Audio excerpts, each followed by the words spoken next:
विजयगढ़ गांव में कड़ाके की ठंड छाई हुई थी। बाहर मूसलाधार बारिश बरस रही थी, जिससे गलियां कीचड़ और पानी से भर गई थीं। हर तरफ खामोशी और तन्हाई का राज था और हवा के साथ पानी की बूंदें छतों पर टन टन करती हुई गिर रही थी। उस दिन बारिश बहुत तेज थी। पंडित गिरधारी लाल छाता ओढ़े कीचड़ से बचते हुए सुमित्रा के घर आए। वो सर्दी से बुरी तरह ठिठुर रहे थे।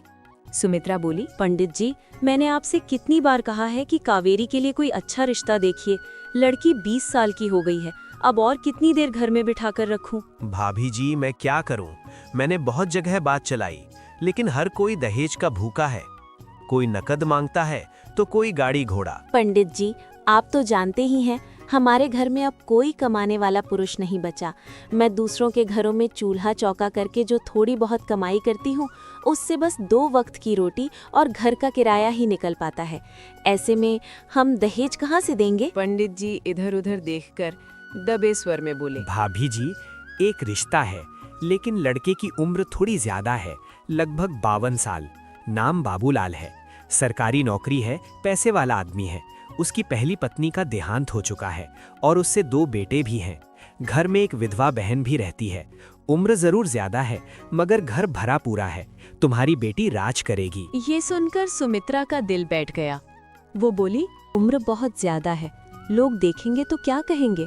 बाप की उम्र का आदमी है। भाभी जी, अगर किसी अच्छे और जवान लड़के के घर शादी होगी तो दहेज तो देना ही पड़ेगा। आजकल बिना लेन देन के कौन शादी करता है? और आपके पास तो अपने इलाज के लिए भी पैसे नहीं है, फिर दहेज कहाँ से दोगी? सुमित्रा ने बाहर हो रही मूसलाधार बारिश को देखा, जो बिल्कुल उसकी जिंदगी के तूफान जैसी थी। आप ठीक कह रहे हैं पंडित जी, हमारे पास तो फूटी कौड़ी भी नहीं है। आप बात पक्की कर दीजिए, कम से कम बेटी को छत और 2 वक्त की रोटी तो नसीब होगी। कुछ ही दिनों बाद कोहरे और कड़ाके की ठंड के बीच पूजा की शादी बाबूलाल से हो गई। बाबूलाल सरकारी बाबू था। उसके 2 बेटे थे, करण और अर्जुन। घर की सारी देखभाल बाबूलाल की विधवा बहन विमला करती थी, जो स्वभाव से बहुत तेज थी। एक शाम बहुत ज्यादा सर्दी थी। करण अपनी माँ को याद कर रहा था, जो अब इस दुनिया में नहीं थी।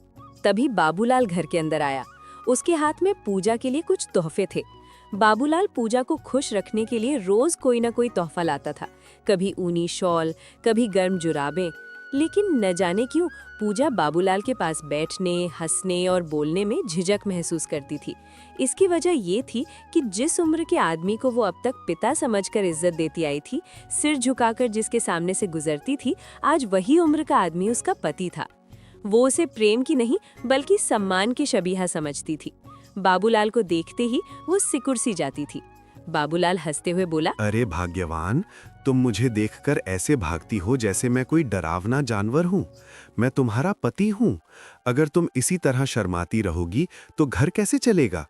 अब तुम इस घर की मालकिन हो, जो दिल में आए करो। बाबूलाल ने अपनी बहन विमला को आवाज दी और घर की चाबियां पूजा के हाथ में दे दी। विमला, अब से तुम घर के कामकाज में नहीं पड़ोगी। जिस चीज की जरूरत हो पूजा को बता दिया करो। और पूजा, तुम विमला दीदी का ध्यान रखना। बेचारी सारा दिन घर की चिंताओं में घुली रहती हैं। मैं हर महीने की तनख्वाह तुम्हारे हाथ में रख दूंगा। अब इस घर का खजाना तुम्हारे पास है। ये कहकर बाबूलाल ने पूरे महीने की कमाई पूजा के हाथ में रख दी। उसे लगा कि पैसों का ढेर देखकर पूजा खुशी से झूम उठेगी। मगर उधर बाबूलाल की बहन विमला का पारा चढ़ गया।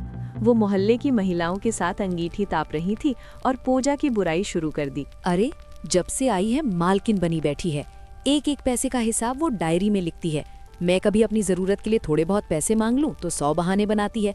3-4 बार मांगो तब जाकर पैसे निकालती है। पता नहीं मेरे भाई को बुढ़ापे में इस कल की लड़की से शादी करने का क्या विचार आया। कोई मेल भी तो होता, देखने में उसकी बेटी लगती है। अपनी शादी ना करके बच्चों की शादी कर देता तो अच्छा रहता। अच्छा चल बहन, मैं चलती हूँ। पता नहीं वो घर में क्या गुल खिला रही होगी। बच्चे स्कूल से भीगते हुए आने वाले होंगे। देखो खाना बना है या नहीं, कहीं मेरे भतीजे भूखे ना बैठे रहें। उस दिन से विमला पूजा से जलने लगी थी। जब से बाबूलाल ने पूजा को खजांची बना दिया था, विमला हर वक्त उसे ताने मारती रहती थी। एक दिन तूफानी हवा चल रही थी। पूजा छत पर कपड़े उतारने गई तो विमला नीचे से चिल्लाई, अरे, ना लाज है ना शर्म। इस तूफान में छत पर क्या कर रही हो? लोग देखेंगे तो क्या कहेंगे?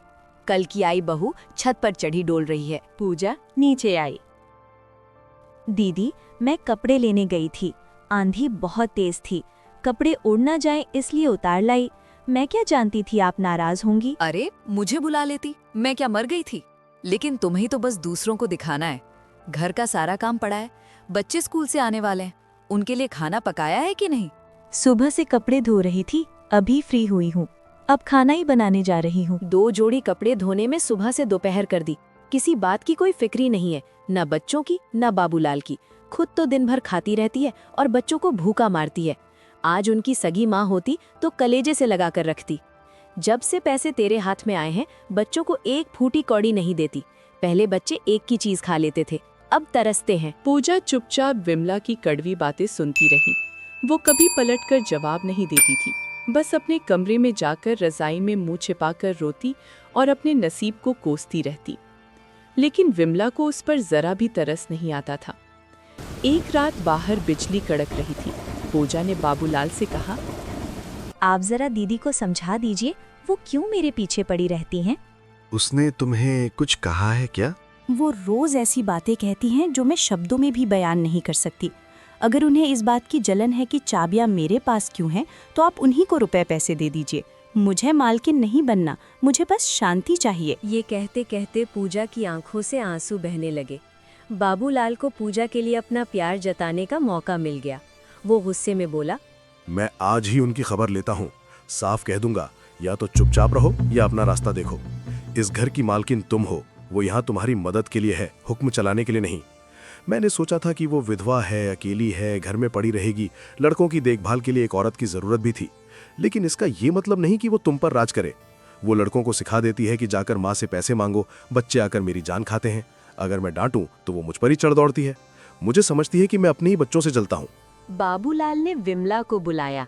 बाहर बादल गरज रहे थे और अंदर बाबूलाल की आवाज गूंज रही थी। विमला, तुम्हें इस घर में रहना है या नहीं? अगर रहना है तो शांति से रहो। पूजा को उल्टा सीधा क्यों सुनाती हो? इसमें कोई कमी है तो मुझे बताओ। विमला समझ गई कि बहू ने सारी बातें बता दी है, मगर वो दबने वाली औरत नहीं थी। वो बोली, अरे क्या हुआ कि तुम इतने आपे से बाहर हो रहे हो? सारी अकल उस कल की लौंडिया ने ले गई क्या? जरा सी शिकायत कर दी, तुम तो तलवार निकाल कर खड़े हो गए। तुम हमेशा उसे परेशान करती हो। अगर कुछ सिखाना है तो प्यार से सिखाओ, तानों से दिल जलता है। यही तुम्हारी मर्जी है ना कि मैं किसी बात में ना बोलूं?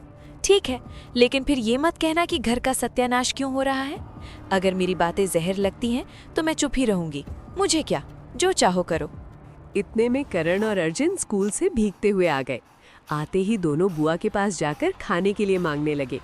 बाबूलाल ने कड़कती आवाज में कहा, जाकर अपनी नई माँ से क्यों नहीं मांगते? आज से मुझसे या बुआ से कुछ नहीं मांगना, जो लेना है पूजा से लेना। फिर उसने बच्चों को धमकाते हुए कहा, अगर तुम दोनों ने अपनी माँ को तंग किया तो मैं तुम्हारी टांगे तोड़ दूंगा। सारा दिन आवारागर्दी करते रहते हो। करण, अगर मुझे जरा सी भी खबर मिली कि तूने माँ को तंग किया है तो मैं तुझे हॉस्टल भेज दूंगा। बुआ ने तुरंत आग में घी डाल दिया। पूजा को तो आप कुछ नहीं कहते, बस बच्चों को ही धमकाते रहते हो। बच्चे स्कूल खाली हाथ जाते हैं, जब दूसरे बच्चे कुछ खाते हैं तो ये बस मुंह ताकते रह जाते हैं। मैंने कब मना किया? मैं तो खुद नहीं खाती, लेकिन इन्हें दे देती हूँ। कल ही तो पैसे दिए थे। ये सुनते ही बाबूलाल ने अर्जुन का कान पकड़कर मरोड़ दिया। लड़का जोर से चिल्लाकर रोने लगा। बुआ दौड़कर आई और बच्चे को छुड़ा लिया। वो चिल्लाकर बोली, अरे बस भी करो, बच्चे को मार ही डालोगे क्या? नई बीवी पाकर आदमी अंधा हो जाता है। अभी से ये हाल है, आगे तो भगवान ही मालिक है। पूजा को बच्चे का दर्द सहन नहीं हुआ। वो भी दौड़ी, लेकिन बुआ ने उसे रोक लिया और बोली, पहले आग लगाई, अब बुझाने आई हो। जब अपने पेट से होंगे तब पता चलेगा। पराई औलाद का दर्द तुम क्या जानो। पूजा रोते हुए बोली, बुआ, मुझसे इन बच्चों का दर्द सहा नहीं जाता, वरना मैं इस घर से कब की चली जाती। मैं तो इस घर में कांटा हूं ना, मेरे ही कारण सब बिगड़ रहा है। लो मैं जाती हूँ, तुम्हारे लड़के हैं, मारो या काटो, मुझे कुछ नहीं कहना। ये कहकर बुआ पांव पटकती हुई चली गई।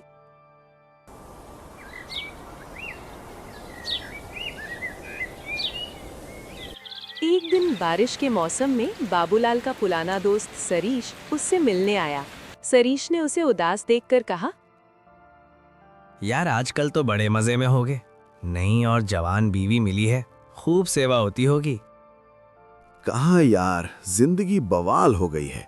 सच कहता हूँ, शादी करके बहुत पछता रहा हूँ।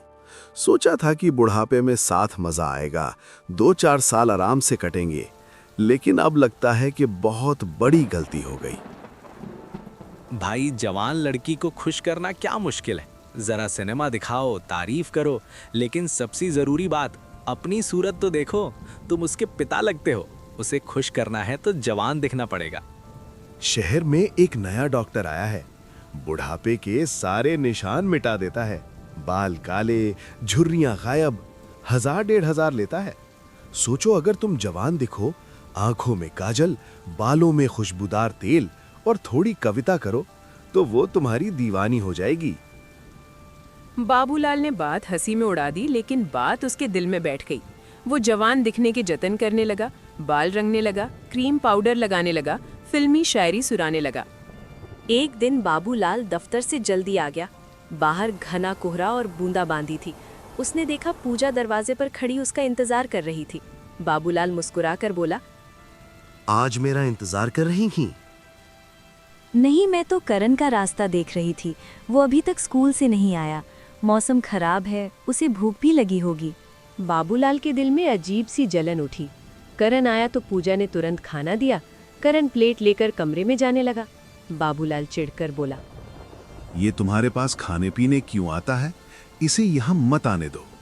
पूजा ने ये सब बाबूलाल को खुश करने के लिए किया था। उसे वास्तव में बच्चों से मोहब्बत हो गई थी, लेकिन ये मोहब्बत उल्टी पड़ गई। बाबूलाल के दिल में घिनौना शक पैदा हो गया।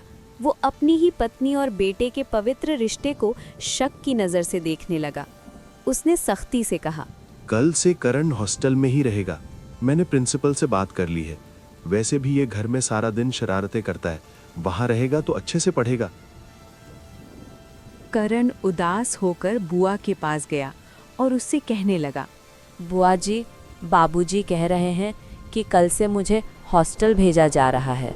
वो कहते हैं कि मैं यहाँ आवारा घूमता रहता हूँ। बुआ ने तुरंत कहा, ये सब तेरी नई माँ पूजा का किया धरा है। नहीं बुआ, माँ तो मुझसे बहुत प्यार करती हैं। तू अभी बच्चा है, औरतों की चाल नहीं समझता। बुआ पूजा के पास गई और उस पर बरस पड़ी। क्या तुम सबको घर से निकालकर अकेले राज करना चाहती हो? करण को घर से निकालने की तैयारी हो रही है और तुम चुप बैठी हो। दीदी, मैं कसम खाती हूँ, मुझे कुछ नहीं पता। मैंने तो बच्चों के बारे में कभी कुछ गलत नहीं कहा। अगले ही दिन मूसलाधार बारिश के बीच बाबूलाल करण को हॉस्टल छोड़ आया।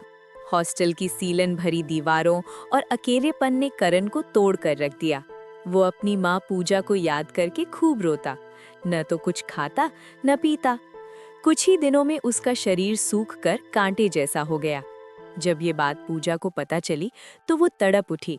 उसने अपने छोटे बेटे अर्जुन से कहा, अर्जुन, तुम जल्दी से जल्दी करण के पास जाओ और उसे लेकर आओ। हमें उसे इस हालत में नहीं छोड़ना चाहिए। अर्जुन गया और करण से मिला। भैया, अम्मा आपको बहुत याद करती हैं।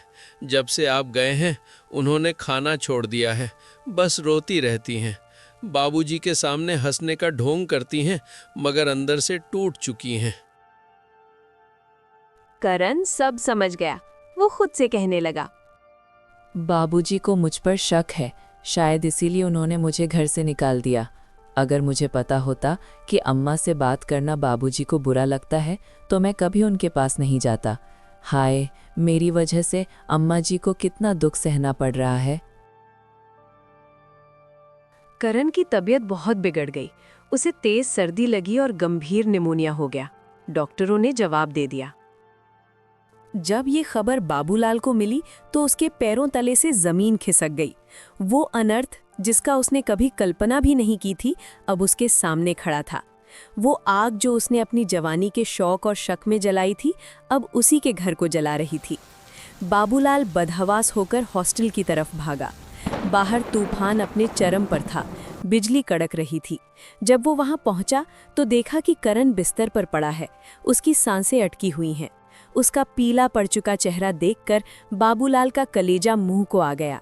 बाबूलाल रोते हुए अपने बेटे को सीने से लगा लिया।